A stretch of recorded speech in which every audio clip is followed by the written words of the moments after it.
କଳିଙ୍ଗା ଘାଟିର ନିର୍ମାଣାଧୀନ guard wall ହଠାତ୍ ଭୁଶୁଡ଼ି ପଡ଼ିଲା। ସୂଚନା ଅନୁସାରେ ଜାତୀୟ ରାଜପଥ 157 କଳିଙ୍ଗା ଘାଟିର ଅନ୍ଧାରକୋଟ ଠାରେ ନିର୍ମାଣାଧୀନ ଏହି ଗାର୍ଡ ୱାଲ୍ ହଠାତ୍ ଭୁଶୁଡ଼ି ପଡ଼ିଛି। ଫଳରେ ରାସ୍ତା ସଂକୀର୍ଣ୍ଣ ହେତୁ ଅତି ସତର୍କତାର ସହିତ ଯାନବାହନ ଚଳାଚଳ କରୁଛି। କଳିଙ୍ଗା ଘାଟି ଗଞ୍ଜାମ ଜିଲ୍ଲା ସହ କନ୍ଧମାଳ ଜିଲ୍ଲାକୁ ସଂଯୋଗ କରୁଛି। ଏହି ଘାଟି ଦେଇ ଦୈନିକ ପ୍ରାୟ 100 ଗାଡ଼ି ଯିବା ଆସିବା କରୁଛନ୍ତି। କନ୍ଧମାଳ ଜିଲ୍ଲାରୁ ବିଭିନ୍ନ ସ୍ଥାନକୁ ମଧ୍ୟ ଗାଡ଼ି ମୋଟର ଟ୍ରକ୍ ସାନ ବଡ଼ ଗାଡ଼ି ଇତ୍ୟାଦି ଯାତାୟାତ କରୁଥିବା ବେଳେ ଜିଲ୍ଲାରୁ ମଧ୍ୟ ବାହାରକୁ ବିଭିନ୍ନ ଗାଡ଼ି ଯାତ୍ରୀବାହୀ ବସ୍ ମାଲବାହୀ ଟ୍ରକ୍ କାର୍ ବାଇକ୍ ଆଦି ଯିବା ଆସିବା କରୁଛନ୍ତି।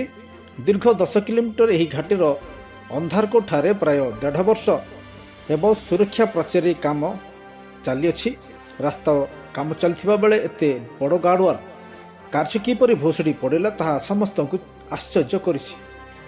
ତେବେ ଠିକା ନେଇଥିବା ସଂସ୍ଥାର କର୍ମଚାରୀମାନେ ତୁରନ୍ତ ଏହାର ମରାମତି କରିବାରେ ଲାଗିଛନ୍ତି। ନିର୍ମାଣାଧୀନ କାର୍ଯ୍ୟ ପ୍ରତି ଜାତୀୟ ରାଜପଥ କର୍ତ୍ତୃପକ୍ଷ ଏବଂ ପ୍ରଶାସନ ସମ୍ପୂର୍ଣ୍ଣ ତୀକ୍ଷ୍ଣ ଦୃଷ୍ଟି ଦେବା ଆବଶ୍ୟକତା ରହିଛି ଏବଂ ଉତ୍ତମ ମାନର କାର୍ଯ୍ୟ କରିବା ଆବଶ୍ୟକତା ରହିଛି ବୋଲି ଜନସାଧାରଣ ଦାବି କରୁଛନ୍ତି। ତୁରନ୍ତ ଏହାକୁ ନିମ୍ନମାନର ନ କରି ସମ୍ପୂର୍ଣ୍ଣ ଭାବରେ ସଠିକ୍ କାର୍ଯ୍ୟ କରିବା ନିମନ୍ତେ ଅଞ୍ଚଳବାସୀ ଦାବି କରୁଛନ୍ତି।